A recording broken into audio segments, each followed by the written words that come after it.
Oh yeah, we live, baby. I hope y'all enjoyed this show today. Y'all know that time fly when we having ourselves a good time. So much fun here on Inside the Trenches on ESPN New Orleans. We representing, baby, and we streaming live all the time on New Orleans Talk Network. So y'all remember to go subscribe to the page. My YouTube is Inside the Trenches with Marlon Favorite. You can check out my music videos on there. We have shorts for some of the episodes, a lot of good content. And then for the full episodes of Inside the Trenches, you can go to New Orleans Talk Network on YouTube. Pull it up, you'll see, and there's tons of shows here. You have Red Lipstick Talk, you have the Live Line, you have Fan View as well on here. We have Bible Study.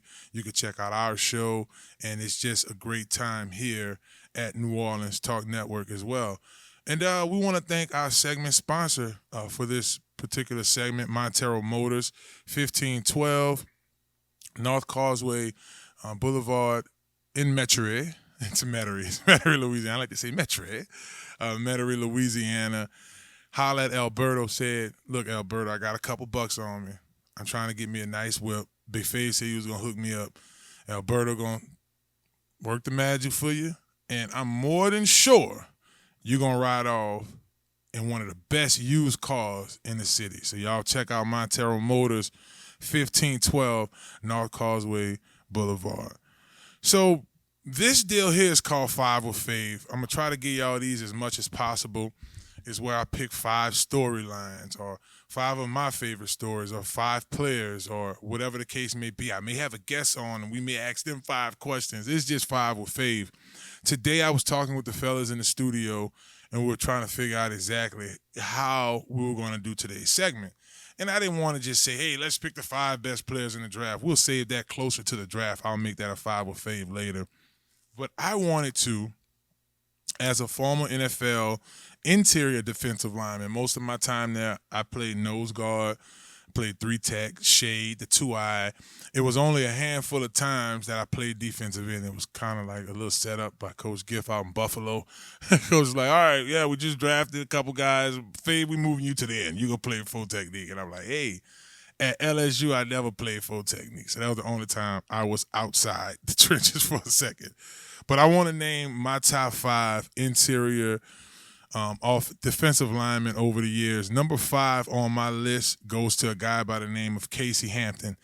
Casey really revolutionized that nose guard position in the NFL. Casey's game ranged. He Pittsburgh, they ran that 3-man front. Big Casey's always the guy in the middle, just holding his point for a very long time. It was him that really catapulted that nose guard position. Casey probably played somewhere around 350, 360, big player for the Pittsburgh Steelers, and he really dominated at that position. So Casey Hampton, when you look at it from a technique standpoint, it's a different technique when you're playing in a 3-4 defense. You're asked to 2-gap, you're asked to read, so you can't really have a burst of speed like you want to at that position. But I thought Casey Hampton, when I always thought about interior linemen and at the I would say the prime of his game, I was still in high school, a little bit of college. So he's somebody as a nose guard at LSU. And my senior year at West Jeff, Coach Hank, we switched to the 3-4 defense, so I would play that position. And he was someone, especially on dominating the run stop, Casey Hampton.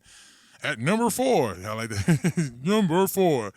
Number 4 on my list goes to Vince Wilfork. I mean, let me tell you something about Big V, bro. This dude, listen, I know a lot of us who do this, we watch film, we check guys out, and we say, let me tell you something. Man, I watched this guy play against the Steelers, or I watched him play against the Jets, and he just dominated. I mean, Big Vince is probably the most famous for Mark Sanchez's butt fumble. How you have the butt fumble? Yeah, because Big Vince took the center and drove him in the backfield so quick. Big, massive guy, played on the Miami Hurricanes team that went to the national championship back. He played with Ed Reed and played with Frank Gore. You start naming those guys off of that team. Big Vince. Big Vince came into the league and just dominated, man. He really took that nose guard position to a different level. My favorite Vince story. All right. So we get back from the lockout.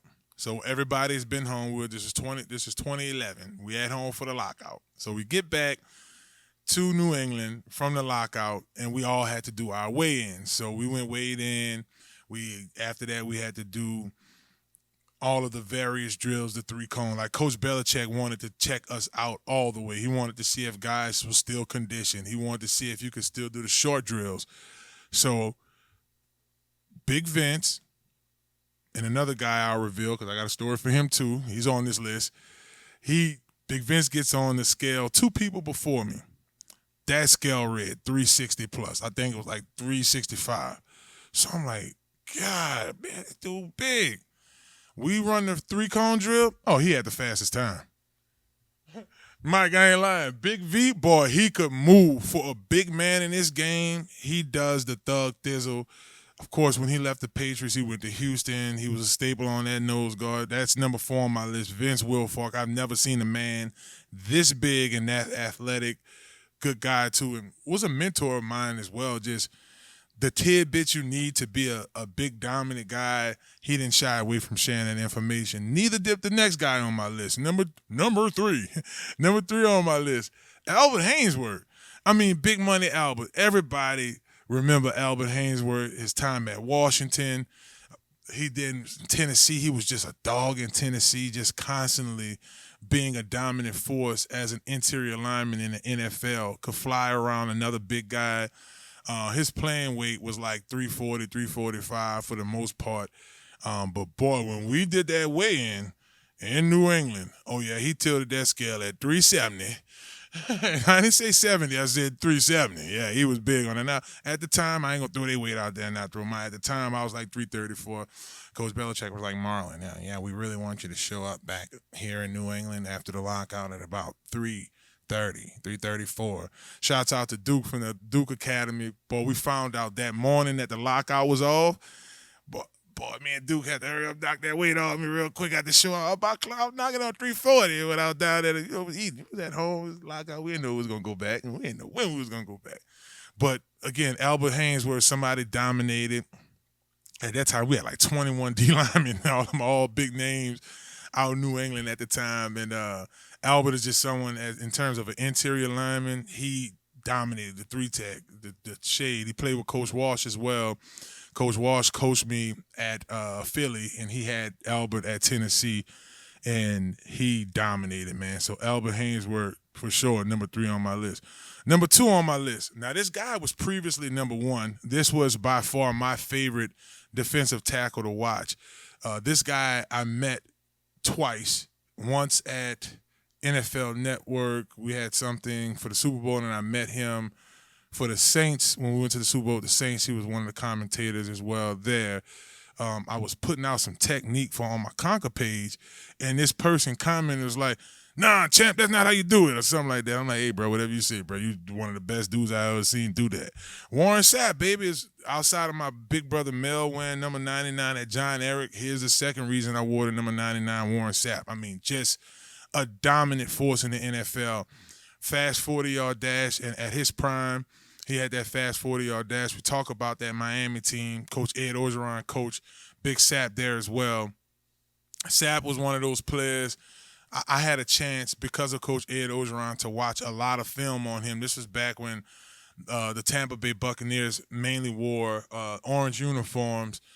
Some of the tape I was watching when Ed Orgeron was there, but he was a sack master. I mean, defensive tackles don't usually get handed out these type of awards, but he won the Heisman Trophy. Like, he's a defensive tackle who won the Heisman Trophy out of Miami. If y'all remember, some of y'all that's around my age, y'all might remember this. My 30-year-old plus people. Right, y'all remember Trina video? Remember she smashed his Heisman Trophy to the ground and was just crashing everything? And one of her videos, yeah, that's Warren Sapp that was in there. He used to rock the braids, you know what I'm saying? Just a dominant force in terms of interior linemen.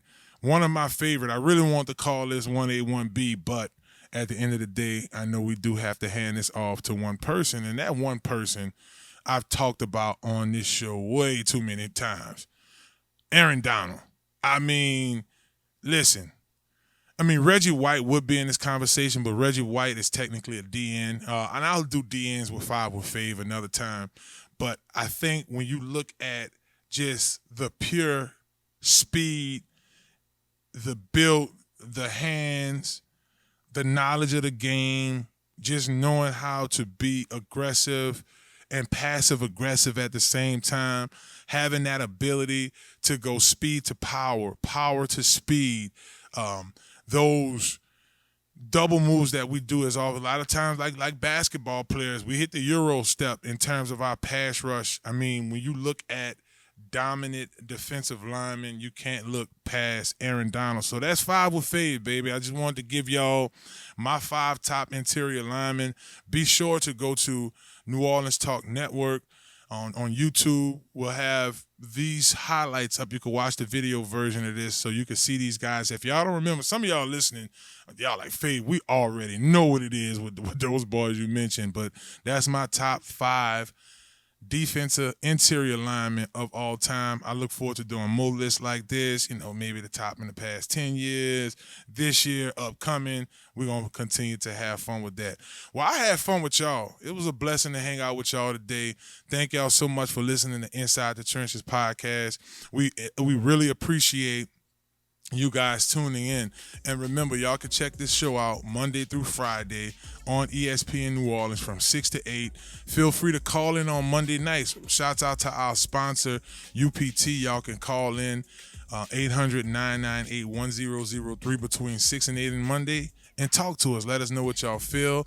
Shouts out to all of our sponsors who sponsor this show. Small Sliders. We want to thank Montero Motors. We want to thank Godwin Realty. We want to thank Crown Car Wash for what they do for the show. Conquer Sports Pros for what they do with the show. And listen, if y'all want to add more information, y'all hit us up. Shouts out to my crew, Mike and Tarek, on the 1s and 2s here in the studio. And we'll be back same time, same place tomorrow. Hello, somebody. Y'all have a blessed one.